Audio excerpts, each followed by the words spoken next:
ಜ್ಞಾಪಕ ಇದೆ ಡೈಲಾಗು. ಎಷ್ಟೇ ಕಷ್ಟ ಆದರೂ ಸರಿ, ಕಷ್ಟನ ಇಷ್ಟಪಟ್ಟು ಅನುಭವಿಸ್ತೀನಿ, ಆದರೆ ಸುಳ್ಳು ಹೇಳಿ ಯಾರನ್ನು ಮೋಸ ಮಾಡಲ್ಲ. ಯಾಕಂದರೆ ನಾನು ಸಂಪಾದನೆ ಮಾಡಬೇಕಾಗಿರೋದು ಸಕ್ಸಸ್ನೇ ಹೊರತು ಸಿಂಪತಿನಲ್ಲ. ಸುಲಭವಾಗಿ ಸಿಕ್ಕಿದ್ದು ಸಕ್ಸಸ್ ಅಲ್ಲ, ದಾರಿಯಲ್ಲಿ ಸಿಕ್ಕಿದ್ದು ಸಂಪಾದನೆ ಅಲ್ಲ, ಮೋಸ ಮಾಡಿ ಗೆದ್ದಿದ್ದು ಗೆಲುವಲ್ಲ, ಯಾಮಾರಿಸಿ ಕಟ್ಟಿದ್ದು ಸಾಮ್ರಾಜ್ಯ ಅಲ್ಲ. ಸರ್ ದಯವಿಟ್ಟು ಕ್ಯಾಮ್ರಾಗಳಿಗೆ ಅಡ್ಡ ಬರಬೇಡಿ. ನಾನು ಈ ಲೈಫಲ್ಲಿ ಸೋತರು ಗೆಲ್ಲೋಕ್ಕೋಸ್ಕರ ಅಡ್ಡದಾರಿ ಹಿಡಿಯಲ್ಲ ಅನ್ನೋ ತೃಪ್ತಿ ಸದಾ ಕಾಲ ಈ ನನ್ನ ಮೀಸೆ ತುದಿ ಮೇಲೆ ನಗ್ತಾ ಇರುತ್ತೆ ಸರ್.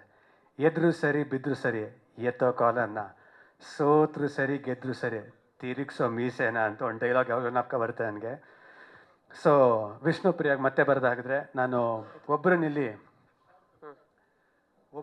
ನಾನು ವೇದಿಕೆ ಮೇಲೆ ಜೊತೆಗೆ ನನ್ನ ಸಪ್ತಮಿ ಗೌಡ, ನನ್ನ ಫ್ರೆಂಡ್, ಪಾಪ ಕೇಳಿದ ತಕ್ಷಣ ನಾನು ಫೋನ್ ಮಾಡಿ ಹೇಳಿದೆ ಹಿಂಗೆ ಬರಬೇಕು ಅಂತ. ಸೊ ಬಂದರು, thank you, that's very sweet of you to come. ಜೊತೆಗೆ ನಮ್ಮ ಕವಿಗಳು. ಸೊ ಈ ಸಿನಿಮಾದಲ್ಲಿ ಯಾವುದೋ ಹಾಡು ಬರ್ದಿಲ್ಲ ಅಂದರೆ ನಾನು ಏನಕ್ಕೆ ಕವಿಗಳು ಬರಬೇಕು ಅಂದರೆ, ಅದ್ಭುತವಾದ ಹಾಡುಗಳನ್ನ ಕನ್ನಡ ಫಿಲಮ್ ಇಂಡಸ್ಟ್ರಿ ಕೊಟ್ಟಿದ್ದಾರೆ ಕವಿಗಳು. Fantastic songs.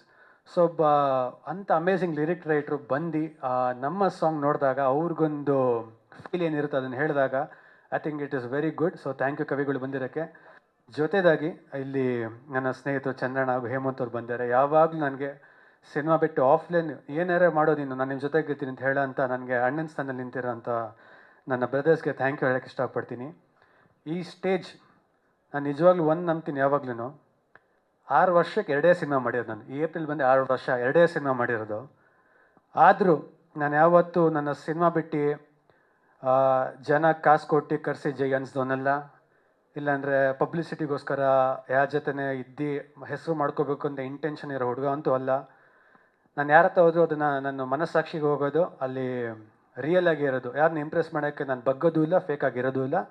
ಯಾಕಂದ್ರೆ ನಾನು ನಂಬೋದು ಒಂದೇ, ನನಗೆ ಗೆಲುವು ಸಿಗೋದು ಸರಸ್ವತಿಯಿಂದ ಒಂದೇ ಅಷ್ಟೇ. ಸರಸ್ವತಿಗೋಸ್ಕರ ನಾನು ಎಷ್ಟಾರು ಬಗ್ಗ ರೆಡಿ ಇದ್ದೀನಿ. ಒಬ್ಬ ಡೈರೆಕ್ಟ್ರಿಗೋಸ್ಕರ, ಒಬ್ಬ ಟೆಕ್ನಿಷಿಯನ್ಗೋಸ್ಕರ, ಒಬ್ಬ ಕೊರಿಯೋಗ್ರಾಫರ್ಗೋಸ್ಕರ ಅವ್ರು ಏನು ಹೇಳಿದ್ರು ಅವ್ನು ಮಾಡೋಕ್ಕೆ ರೆಡಿ ಇದ್ದೀನಿ. ಅವ್ರಿಗೋಸ್ಕರ ಎಷ್ಟೇ ಆದರೂ ಬಗ್ಗಕ್ಕೆ ರೆಡಿ ಇದ್ದೀನಿ. ಅದು ಬಿಟ್ಟರೆ, ಸಿನಿಮಾಗೆ ಬಿಟ್ಟರೆ ಬೇರೆ ಯಾವುದಕ್ಕೂ ನಾನು ಬಗ್ಗಲ್ಲ.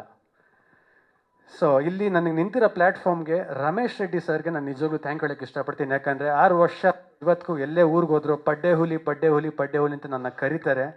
ಆ ಪಡ್ಡೆ ಹುಲಿಯನ್ನು ಪ್ಲ್ಯಾಟ್ಫಾರ್ಮ್ ಹಾಕೊಟ್ಟಿದ್ದ ಪ್ರೊಡ್ಯೂಸರ್ ನಮ್ಮ ರಮೇಶ್ ರೆಡ್ಡಿ ಅವರು. ಬಹುಶಃ ನನ್ನ ತಂದೆ ನನ್ನ ಫಸ್ಟ್ ಸಿನಿಮಾ ಮಾಡಿದ್ರು, ರಮೇಶ್ ಅಣ್ಣ ಅವರಷ್ಟು ದೊಡ್ಡದಾಗಿ ಆ ಸಿನಿಮಾ ಮಾಡೋಕ್ಕೆ ಸಾಧ್ಯನೇ ಅಂತೀನಿ. ಅದು ನಮ್ಮ ತಂದೆಯವರು ಹೇಳ್ತಾರೆ, ನಿಮ್ಮ ಪ್ರೊಡ್ಯೂಸರ್ ಸೂಪರ್ ಅಂತ.